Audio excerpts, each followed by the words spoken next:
Hi guys, this is the last step in the Get Your Shine On series, and the first step was recognize, where we began to look and bring awareness into our negative thoughts. They presented themselves in three different ways. I talked about perception and illusions, I talked about ego-friendly thoughts, and I also talked about feelings and how more so our feelings could be a guide into really showing us whether we're living out of this positive vibration of life or we're really focusing on the negative.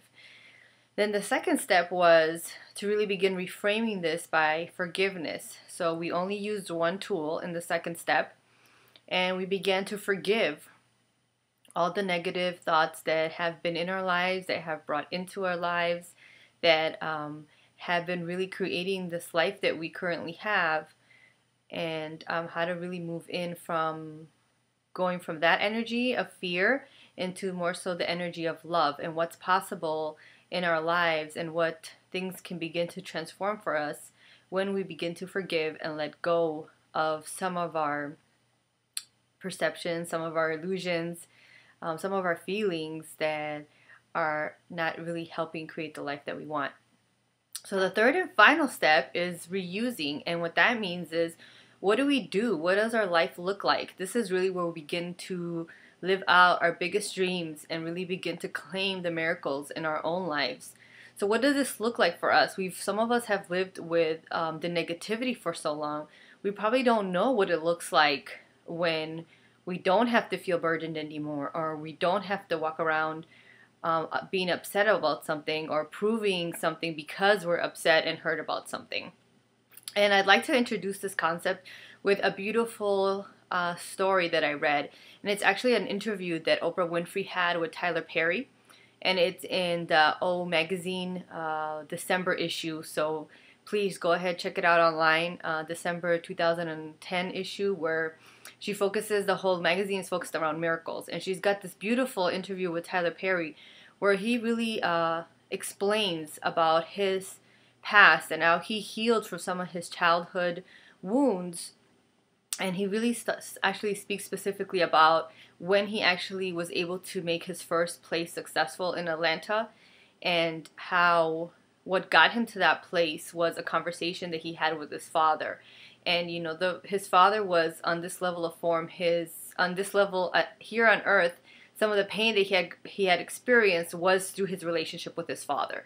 And for many of us, that is the case. And how when he had a conversation with his dad, where he was really able to verbalize and bring out all the negative feelings that he had been carrying with himself for a long time, he felt this release. And he felt that, you know, no longer did he have to put that out into the world, that no longer did he have to create and become successful because he was trying to prove a point. And he remembered his upbringing when his mom took him to church. He remembered God, and that took him back to a place of peace. And then he started to go from that place. And lo and behold, the next time he tried to sell his play in Atlanta after failing several times, on March 12, 1998, he sold his first play. He was successful. And I mean, if you've seen any of the Madea movies or any of the Tyler Perry movies, you know who Tyler Perry is. If you haven't, check out one of his movies. I really like Why Did I Get Married? I think that's one of the ones that speak to me the most. But it's amazing what the power of forgiveness and releasing and letting go for him really did for him in his life. And he really has become, I think, a very positive voice, especially for all of us, really. But he really speaks through the voice of African Americans in this country. And he really tells beautiful stories of not only pain, but where to go with that, where to go with the resiliency that you can really find if you believe in God, or you believe in any kind of higher power, a divine power. Those are the words that he chooses to use based on his faith. But really, it's just a miraculous story about love and healing, and where any person, no matter what your background, no matter what your experience, can really get to when you really begin to follow these three steps that I'm talking about. So where do we go from here? We can do anything that we want in life. That's where you're at right now. When you feel this release, you will realize that you can create the life that you have dreamed of your whole life.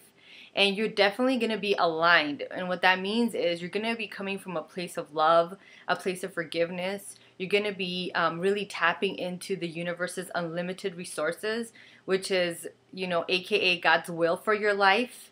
And when that power really starts to come through, you're going to realize that nothing is going to stop you. We're talking about that same power, guys, that moves mountains, that parted the Red Sea, that makes the crippled, able to walk, or the blind able to see, who makes a little boy like Tyler Perry at one point, who is coming from a social economic level to a multimillionaire who's spreading this wonderful message all over the world, who makes a little girl from Mississippi like Oprah, a media mogul who also uses this energy to really create positivity into the world. It could basically do anything, for you if you really tap into this. And that's the miracle that we're trying to claim.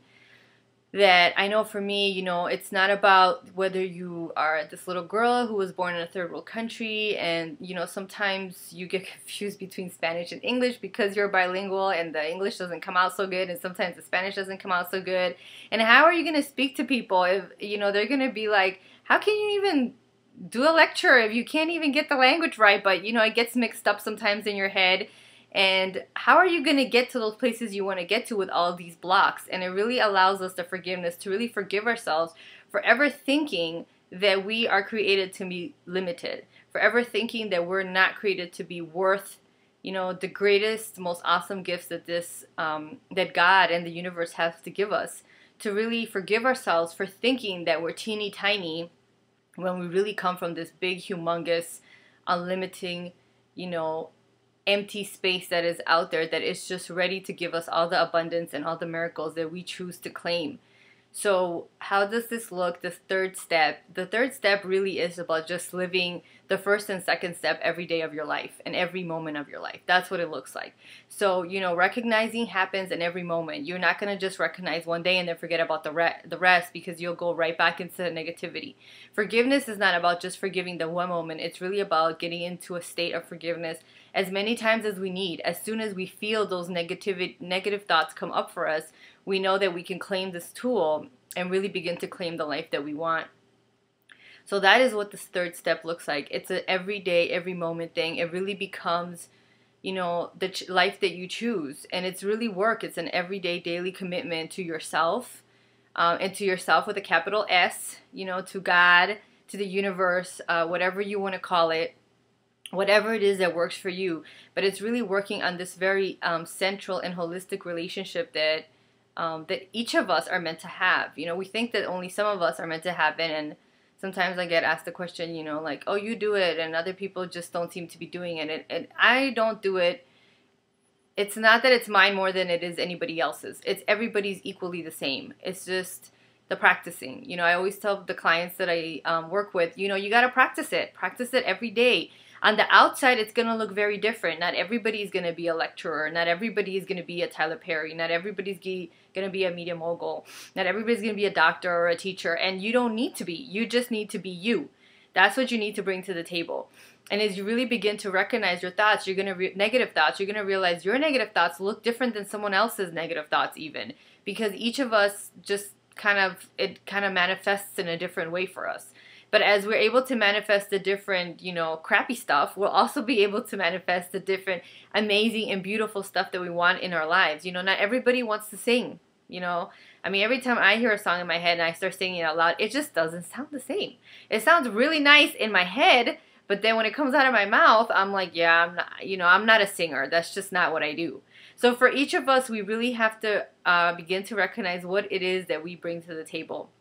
And if you follow, like I said, the part one, which really recognizing whatever is it that blocks for you, that shine coming out, whether it is your race, whether it is your background, whether it is your beliefs about culture, whether it is your beliefs about your childhood, whether it is, whatever it is that is really blocking you. And for many of us, it's a lot of times taking the time to look back at our childhood. And Course in Miracles really teaches that our childhood, wasn't even lived the way that we thought, because our perceptions about what happened really need to be healed in order for us to really understand what we were being taught through that journey.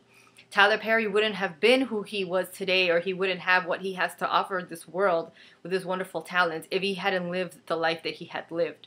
So every step that you go through, God is really preparing you for the next step. You know, I always say each of us have our burning bush moments. Some people call it quantum leaps. You know, a moment where you really get a clear-cut view of this is your next best step. Now, whether or not we choose to step up to the plate and say, okay, God, okay, universe, you want me to do this, I'm uncomfortable, but I'm going to go ahead and do it. That is up to us. That is a choice that each of us have.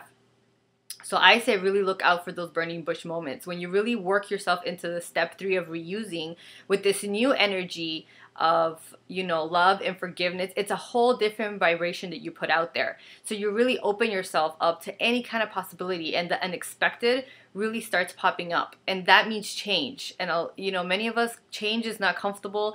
The unexpected isn't comfortable. So we really have to claim these burning bush moments and say, okay, I don't know how to do this sometimes. The reusing part, it might not always be easy, the claiming of the miracle. But, you know, you've given yourself a good foundation by recognizing your negative thoughts and by really forgiving them to really step into that last step, which really is claiming that miracle, knowing that you can own that miracle. It's yours to claim. You are a child of something amazing, whether you call it God, divine power, higher self, universe, whatever your word is, you are a child of that. We all are. And it's really time for us to start claiming that stuff. And as we start walking into the new year that is almost right around the corner, really work these 3 steps, guys. Really get them working in your life. Really get your shine on. It's really amazing to see anybody shine on, and really begin to understand that as you get your shine on, you'll begin to recognize the shine in other people. You will begin to recognize the beautiful love that exists in every single one of us. And you'll be able to create that love shamelessly, without any regrets, without any apologies. You really will begin to create the love that that God has meant for you to live every single moment of your life from the day that you were brought onto this earth. So I hope this really empowers you and inspires you and takes you into 2011 ready for a next chapter in your life that will be all about claiming the miracles for yourself, really living a life of love with your family, with your friends, with the surroundings that you have, and really begin to move this world from that of fear into everything that is love. Have a wonderful day today and a wonderful week.